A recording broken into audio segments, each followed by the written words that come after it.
I'm very happy today to be joined by someone who I had the great pleasure of meeting at the recent Corrie quiz in Manchester. She's agreed to come on the show today for an interview, even listening to some of the recent podcasts where we've talked about Toyah. Hasn't put her off. It's Georgia Taylor. Georgia, thank you so much for coming on the show. Oh, thank you for having me, Michael. No worries. It's lovely talking to you again after meeting you a couple of weeks ago. Yeah. Bit more I know, of it a was great, calm wasn't it? atmosphere now. Yeah, it was a really good night, actually. It was really lovely to meet so many people that were so enthusiastic about the show as well. Oh yeah, it was lovely. That was all linked to the Corrie Pride. That was all the money was going to that, wasn't it? And that's what I wanted to talk about first today. So we saw pictures of you and your co-stars on the Corrie float last weekend. Can you tell me a bit about what that was like?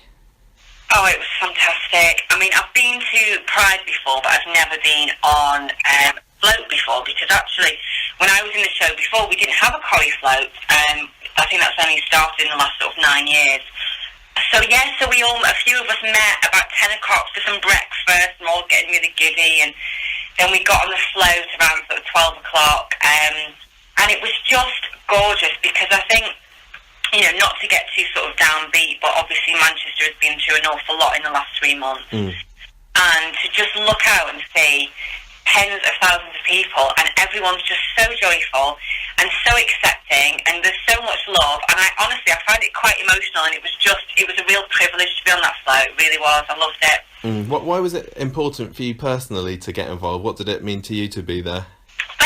Gosh, I think it's always important, because I think, obviously, in terms of, I'm all for equality, as I think most people in their right minds are, and I think we've moved on, we're making such great strides, but I think there's still a really long way to go, and, certainly for the LGBTQ community, obviously, homosexuality is still illegal in some countries. I mean, there's still strides to be made, and I think a city like Manchester, waving the rainbow flag and just saying, this is who we are, we love everyone, we accept everyone, it's sending a really strong message out there, and a message that I really wanted to be a part of.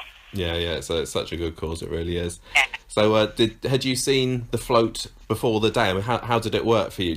Was it always there at the studios, or did it arrive on the day? Or?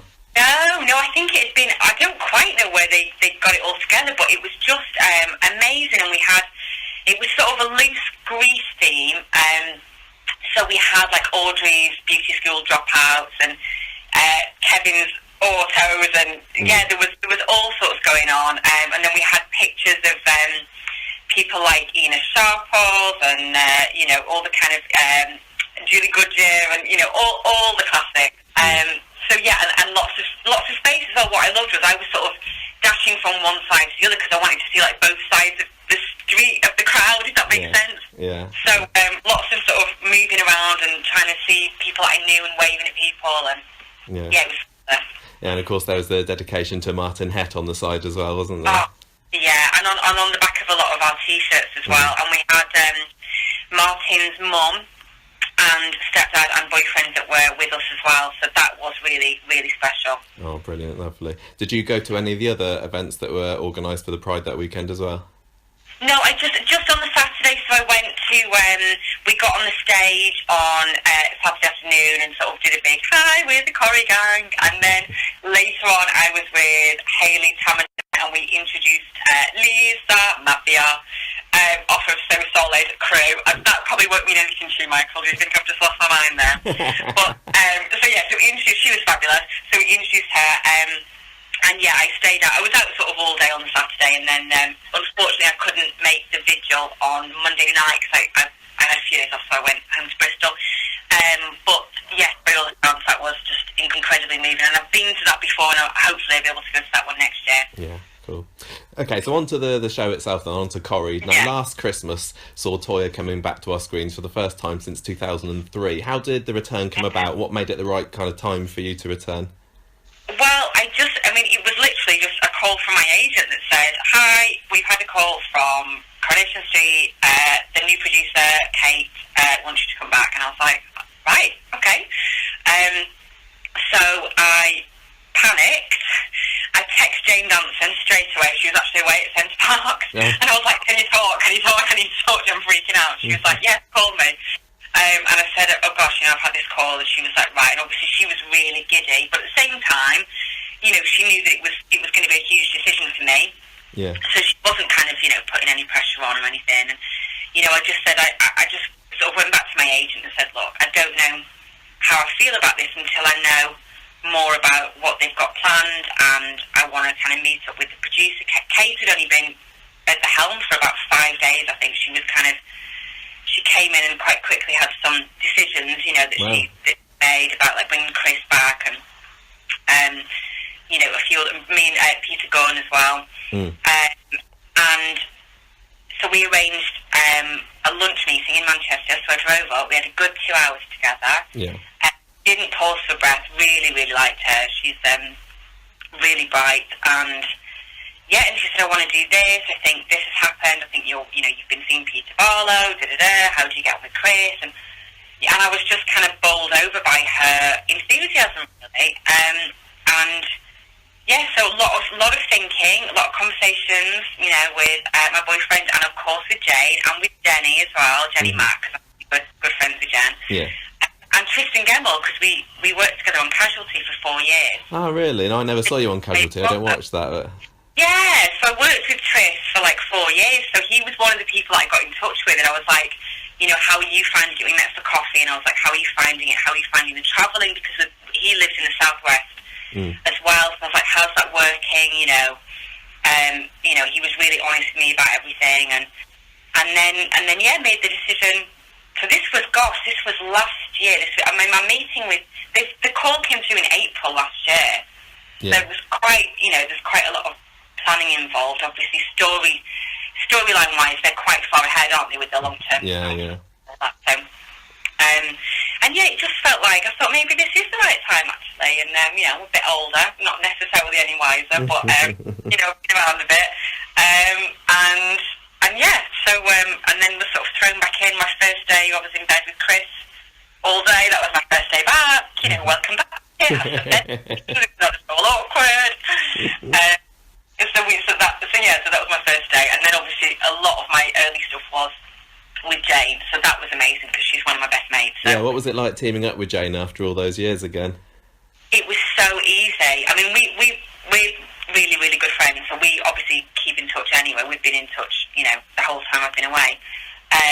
But in terms of getting back on a set with her and acting with her, I think our first scene together was in Nick and Leanne's flat, and it was when, on the Boxing Day episode, when Toyah's husband turned up. Oh, yeah.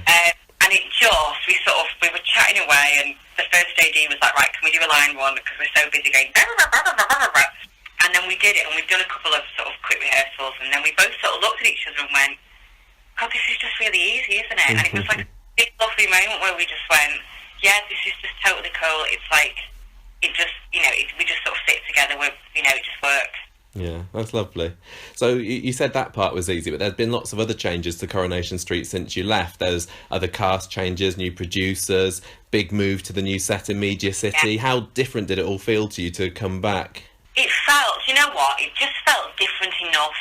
And by that I mean it was kind of, I quite liked that we're at this new studio because it felt like, it didn't feel like I was retracing old ground. It felt like I was kind of going back to work with people that I love, but it was still new enough. It was still going to be a new enough experience to interest me, if that makes sense. So, I think the studios are great. There are so many familiar faces. Obviously, a lot of the cast were here before, a lot of the crew, but then there's a really nice mixture because then there's loads of new people as well. So I feel like I've got the best of both worlds, really, which is lovely. And I felt, as soon as I came and had my sort of little tour, before I started filming, they gave me a little tour of the studios, and this is the dressing rooms and the canteen, and this is where you get your tea and coffee and all of that. And I stayed for lunch in the canteen, and everyone that walked in that I hadn't seen for years that I'd worked with before was like, "Oh my God, how are you?" and hugging me, and I felt like I had about 50 hugs that day. And it was just a really good feeling. It was lovely. Yeah. Are you finding? Is the way that it's kind of put together workload any different? Because I can't remember, were you on 4 episodes a week or 5 when you were in it before? I think we were on 3 when I started, and then by the time I left we were pretty much on 5 all the time. Have you noticed the difference between the way that feels? No, do you know what? Not really, because I mean the biggest change is that now we don't work weekends, and when I was in it before, we worked Sundays. Oh, really? So as much as you've got all that thing of you're still juggling, like you've got 25 scripts in your bag at any one time. So that's, trying to get your head around that. But I'd say in terms of the way they manage the workload is the fact that we have weekends now, certainly for those of us that don't live in Manchester, of which there are quite a few of us, that makes a huge difference. So even if you're, full on doing 12, 13 hours a day, Monday to Friday, you've got that 2 days in a row to just kind of recover and do your work for next week. And so I think they've got, I'm touching lots of wood that this doesn't change now. We're going to 6. I don't like those Saturdays and Sundays pre-game, but they haven't so far. So I think that keeps everyone's morale up. Yeah, of course. Now, how would you say that Toyah has changed during the time she's been away? Interesting.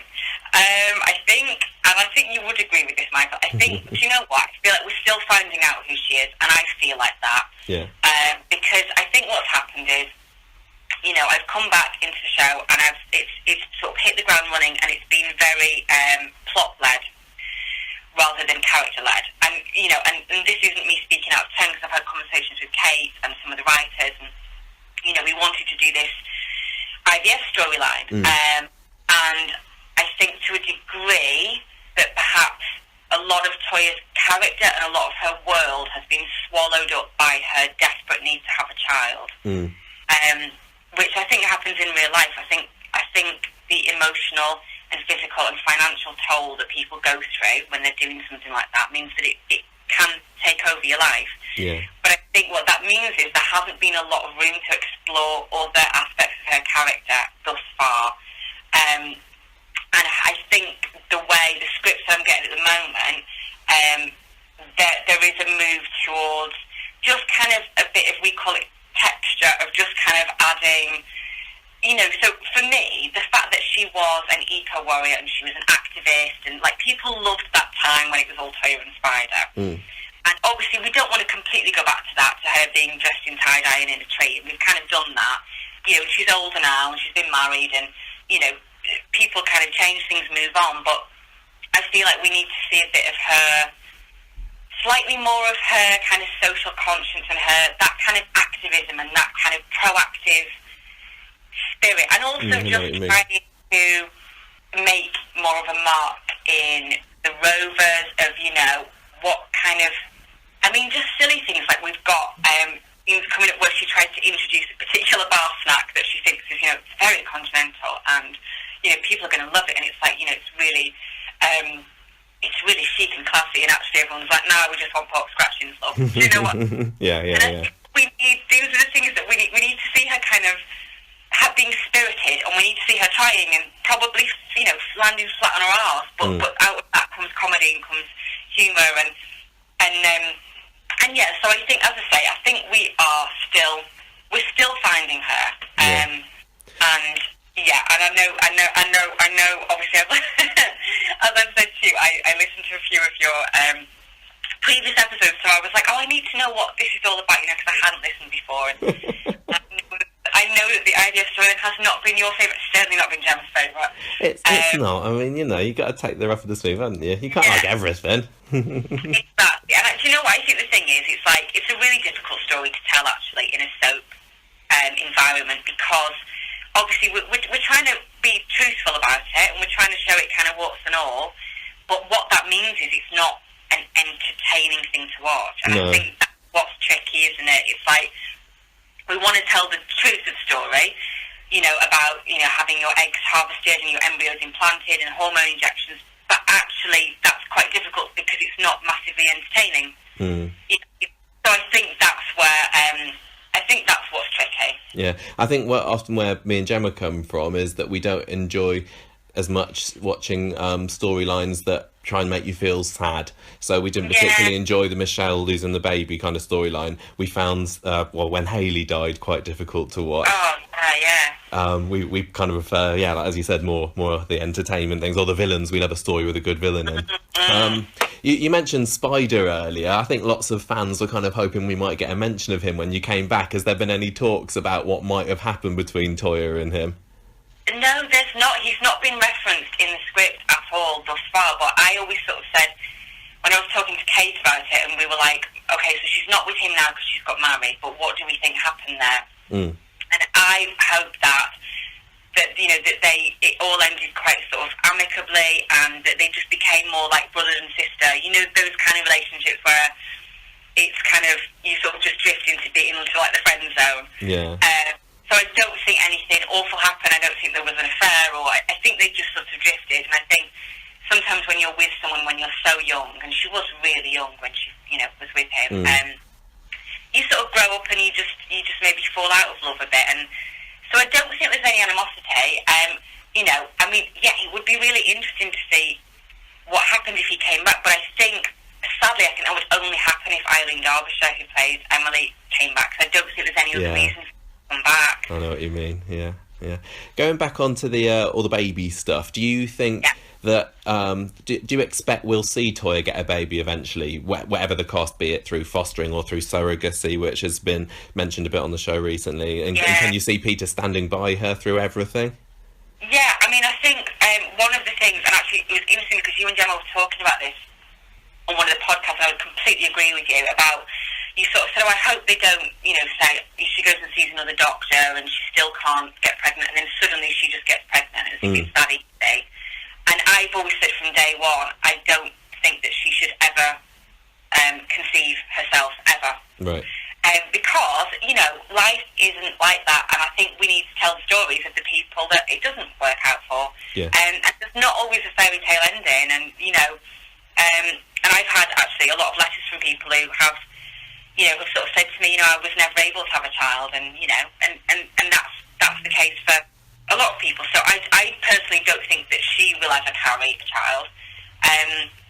But yeah, whether they'll go down the route of there is, I don't want to spoil things, but there has been, as you've seen on screen, there's a bit of talk of surrogacy. And actually, if you watch the episode that's on Sunday, we've got an hour on Sunday, and this surrogate does actually appear in that episode. Ah, okay. That's something to look out for then. Yeah, so we do have a new character who appears in that episode. Oh, okay. But I don't know long term if that's going to pan out, basically. I'm not quite sure. Yeah, that's quite interesting if it's a new character as well, because being a soap, you think, well, it's going to be one of the neighbours or one of the friends or something, but it's quite good that you got somebody new in, because I suppose when Izzy had to have Tina be her surrogate, it was quite nice and convenient that it was somebody who lived around the corner, so it shows it in a different way now.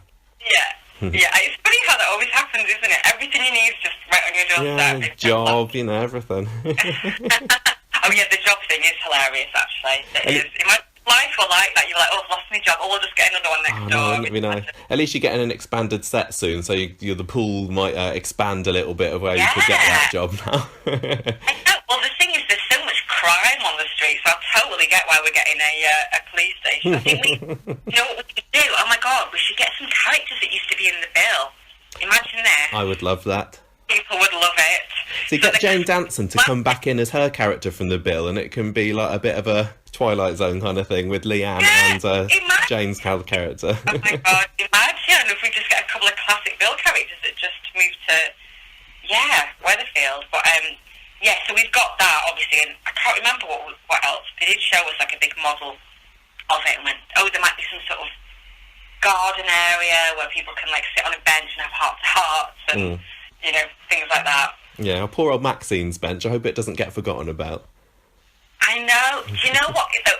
It cracks me up, Maxine's bench, because it's like on the actual set. I mean, you would never go there for a private moment because it's like right opposite the pub. There's quite a lot of. It's kind of on the busiest corner. Then you've got the salon, so it's not actually that private. But we mustn't forget about dear Maxine. Speaking of the pub, that's obviously where you are now based on the show. Did you know when you came back that Toyah and Peter were always destined for the Rovers, or was that something that came a bit later on? I knew Kate sort of talked to me about an idea of it being about the sisters, really, if I'm honest, more than Toyah and Peter. So it would be, I guess we're sort of looking like, they had the whole kind of Ronnie and Roxy thing in EastEnders. Well, no, you don't watch it, do you? I don't know what you're talking about. What? So there were two very spicy sisters that ran the pub in EastEnders, and they were there for a while, and that was quite successful. Yeah. So there was talk of it being about the sisters, and I think what's happened is, obviously, as you're seeing on screen, there's a few little bits coming up. On Sunday we have this, like, they try and launch this, like, hipster day and stuff, and there's a few little bits, but from my point of view, the last couple of months, I've sort of just been on my own behind the bar all the time. Yeah. So, the way, I think it's to do with other people's storylines, like, obviously Kath's been really busy with Eva's Revenge, and James sort of had some time off, Chris has had some time off. So I have sort of been on there on my own, and obviously there isn't the potential to create any kind of dynamic when you're just on your own, sort of going, yeah, £3.50 please, love. So I think what's happened is it's almost like we've sort of had to put the Rovers on hold a little bit in terms of storyline-wise, and I know people are sort of going, well, what's the point? Why did they bother taking it over? Because they're not really doing anything. And I think that's going to come with time, and I think we're going to be back getting Eva behind the bar and Leanne, and I think it's going to be exploring that dynamic between the three sisters, which people seem to really love. Yeah, well, I love the stuff in the back room with you a few weeks ago when the affair was all coming out. That was great. Yeah, so I think, and I love working with Jane and Kath, and I think as characters, they're three really different women, and there's potential for just a lot of fun there, because they all take the mickey out of each other, and you know, they can do that because there's love at the heart of it, and you know, and I think especially Toyah and Eva are very different. But actually, what's interesting is coming up is all the Eva's Revenge stuff. Toyah actually becomes Eva's sort of right-hand woman. Ooh. So actually, we see a bit more of actually Toyah's bitchy side. Yeah, we're going to take Maria down because she's got like major beef with Maria from like 2002. Yeah. That's quite nice that that's being referenced then. Yeah. So that's fun for me because, you know, obviously playing all the IVF stuff is, you know, it's quite sort of demanding and it's quite upsetting. But then to be able to just go and kind of feel like you're playing out really and just going, yeah, let's just do this to Maria, and just almost be a bit sort of childlike and playful. For me as an actress, that it's really fun to be able to go and do that after doing the heavier stuff. That sounds great. So it must be quite daunting to think that your name's going to be alongside the likes of, you know, Liz and Bette Lynch and Annie Walker. I mean, Toyah did that speech a few months ago. How does that feel quite scary for you? Yeah, I mean, as I say, I don't really feel like we haven't had an awful lot to do storyline-wise in the Rovers since we've been in there, so it's quite difficult. I don't feel like I'm in a position yet where I'm going, you know, this is my mark and this is who she is as a landlady, because I haven't really been able to show that, because there hasn't really, you know, as I say, I think there are so many other big storylines coming to a head, you know, Can't Stop the Feeling and all that it means that the Rovers have taken a bit of a back seat for now. So I try and not freak myself out too much. I mean, I was gutted when I saw the sign outside the Rovers. Right, firstly, I'd forgotten that Toyah's middle name was Laverne. I'd genuinely forgotten that. Yeah, me too. Until I saw the sign, everyone was like, Laverne. But I was gutted because I thought it was going to be one of those, like, traditional, you know, those brass plaques that were, like, grey, like, proper old schooly. And it's not, it's just, like, quite a crappy, just a plastic sign. Like, oh, this doesn't bode well. I'm sure that, you know, Bette Lynch had, like, the full brass work. But I think no, you just get a plastic sign. Well, maybe in 5 years, if you're still there, they'll give you an upgrade. I don't know. You know, maybe that's it. Maybe I need to earn my stripes, and they go, right, then you can move on to brass. Maybe it's like wedding anniversaries, you know, where you get like paper for one. It's going to be like that.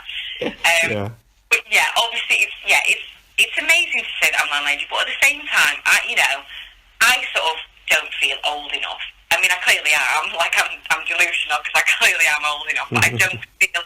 I think there's something about a certain kind of gravitas that the women that have been landladies. I mean, generally they have been a bit older than me. That's the truth of it. So you've got a bit more weight behind you, just being a character that's been through more. So you know, I'm not pretending I can compete with that because I'm completely different. It's like a different generation of Rovers. I think what I'm hoping is once we get the girls in and it's the three of us, then we can really start to make our mark. Yeah, that'd be good to look forward to. Yeah. It's almost surprising that we haven't seen the likes of Les and Janice banging on the door for free drinks since you've taken over. Hey, listen, we'd be out of business, wouldn't we? Can you imagine? Les would just not put his hand in his pocket ever, would he? Are you still in touch with Bruce or Vicky? No, I'm not. I'm slightly in touch with Vicky on like Facebook and stuff, so we send the odd message and things. Yeah.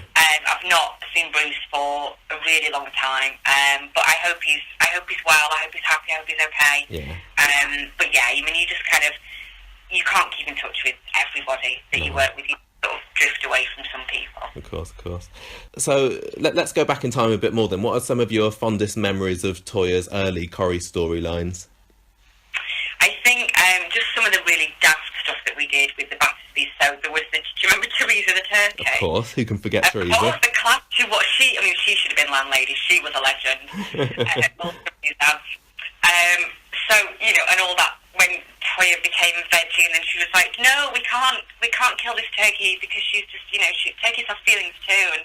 And then the turkey escaped, and then Les ran her over while she was in the car. I mean, it was just so ridiculous and bonkers, but it was so much fun to play. I mean, we just laughed all the time. That's one of my favourite Corrie Christmas memories, I think. But because you said it was so bonkers. Was that your first Christmas on the show? I think it would have. Yeah, I think it would have been. Yeah. Battersby's still making their mark. Because you came into quite a lot of criticism, didn't you, from some of the audience who weren't ready for the kind of family like the Battersbys. I know. God, they really hated us, but hated us like there were petitions, and there was a poll on CFAX that shows you that clearly I am old enough to be a landlady because I'm ancient.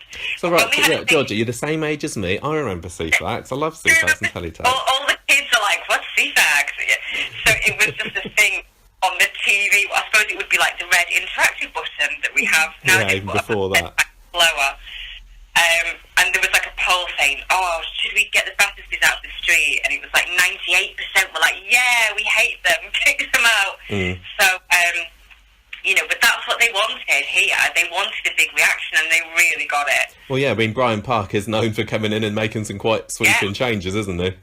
Yeah, but he also he was great because he was also responsible for Free the Weatherfield One, the whole Deidre Rashid story, which was one of the biggest storylines the show's ever seen. Yeah, loved it. So I was watching some of your first scenes just yesterday actually, and Toyah and Leanne really put me in mind of those two chavs that are giving Gemma a hassle at the moment. What would you say to the viewers who'd like to see a bit more of the old kind of Battersby spark? Is that going to come, do you think?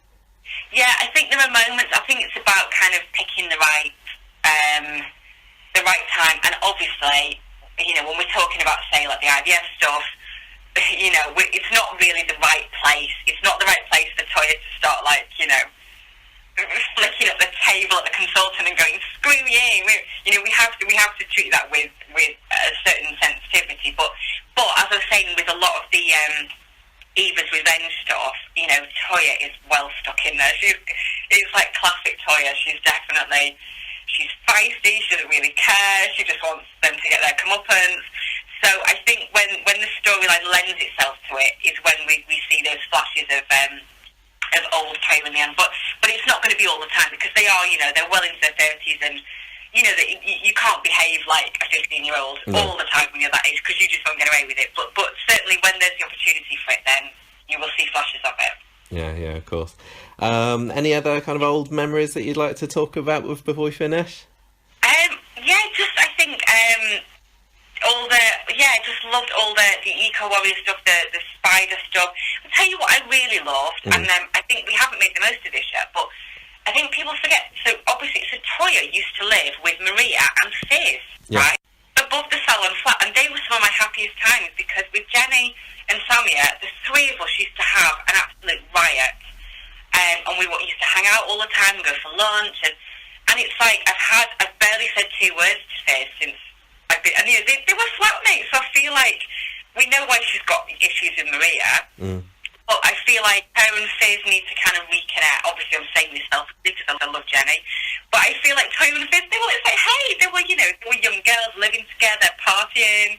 And it would be fun to kind of, get to work with her a bit more. Yeah, I think so. We were talking to Jenny last month, and we were saying that she could do with a bit more screen time some of the time anyway. So yeah, let's get her in there. So finally then, would you say overall you're happy to be back on Corrie and you're hoping to stay for the foreseeable future? Yeah, I'm really happy. I love the show. I really love the show. I'm so proud of the show. I mean, I get such a buzz from, watching the response, like as it was obviously, Andy in the basement and all of that stuff. It's really thrilling. It's a really exciting time to be on the show, and I love the people I'm working with. I love Manchester. It's great that I'm getting to spend more time here, and so yeah, I will definitely be here, until the end of my current contract is all I can say, and I'm really happy about that. Yeah, cool. Well, listen, it's been really, really lovely speaking to you today. Thank you so much for coming on the podcast.